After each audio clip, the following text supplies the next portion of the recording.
Welcome to THE 1000, Introduction to Theater with Bobby Bell.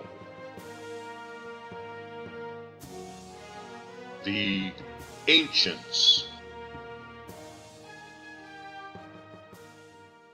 Located within the sanctuary of Asclepius, the Greek deity of healing and the medical arts from whom we get the modern medical symbol of a serpent-entwined staff, is the theater of Epidaurus, one of the most perfectly preserved theater structures of the classical Greek era.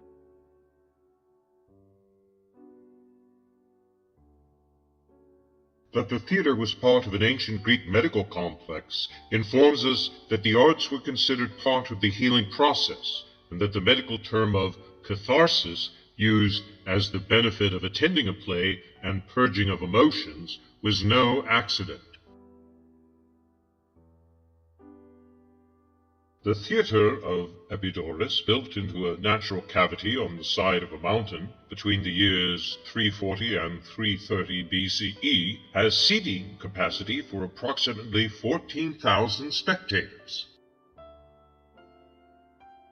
The perfect construction of this theater created remarkable acoustics, so that even today a person sitting in the very top row can hear quite clearly the voice of a person speaking in a normal tone standing in the center of the orchestra where the themele, or altar, once stood.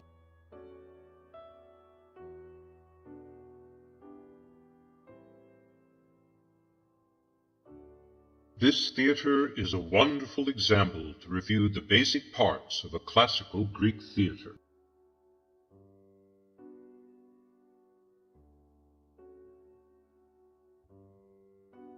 The large semicircular theatron, or seeing place, from where the audience would watch the play.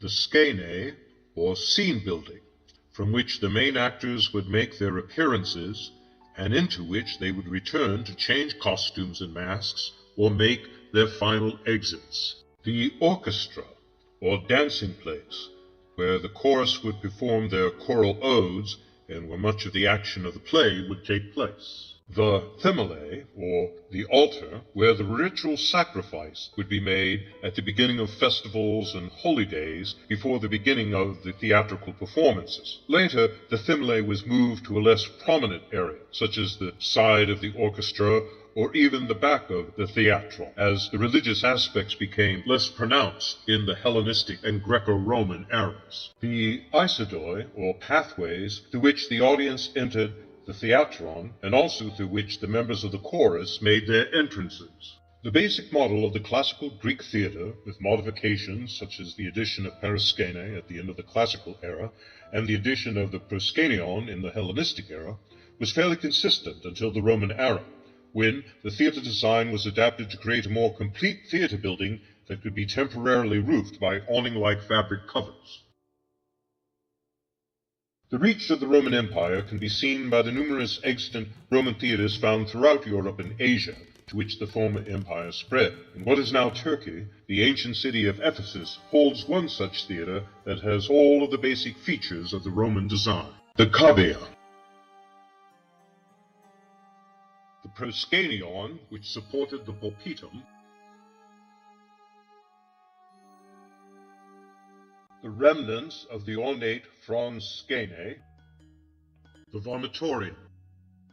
In the ancient Roman sea resort town of Pompeii are two Roman theaters preserved by the deadly eruption of Vesuvius in 79 AD, the large Great Theater of Pompeii and the smaller theater, also called the Odeon. In both can be seen the remains of the basic Roman theater, the cavea, the frons skene, the proskenion,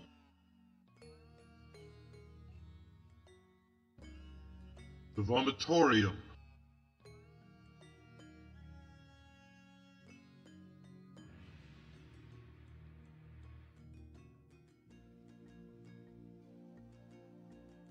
Using the Great Theater of Pompeii as our foundation, We can use our imagination to fill in the details of these ornate structures with their temporary fabric roofs.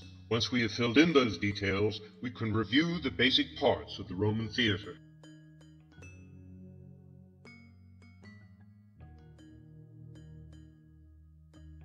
The cavea, where the audience sat to watch the play.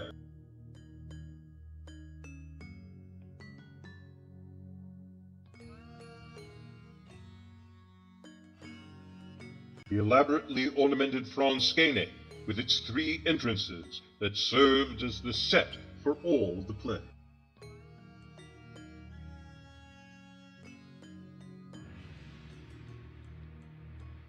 The orchestra, which although not used in theatrical performances as it was in ancient Greece, was used for concerts, dances, and could be flooded for mock naval battles called naumachia. The proscenium, an ornately designed wall in front of the fronskene that also supported the stage for the performance.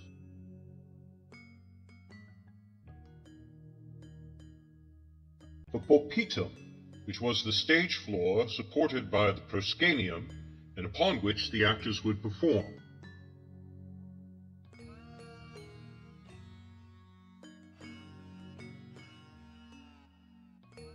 The vomitorium, which were tunnels cut through the cavea and theater building through which the audience entered the theater.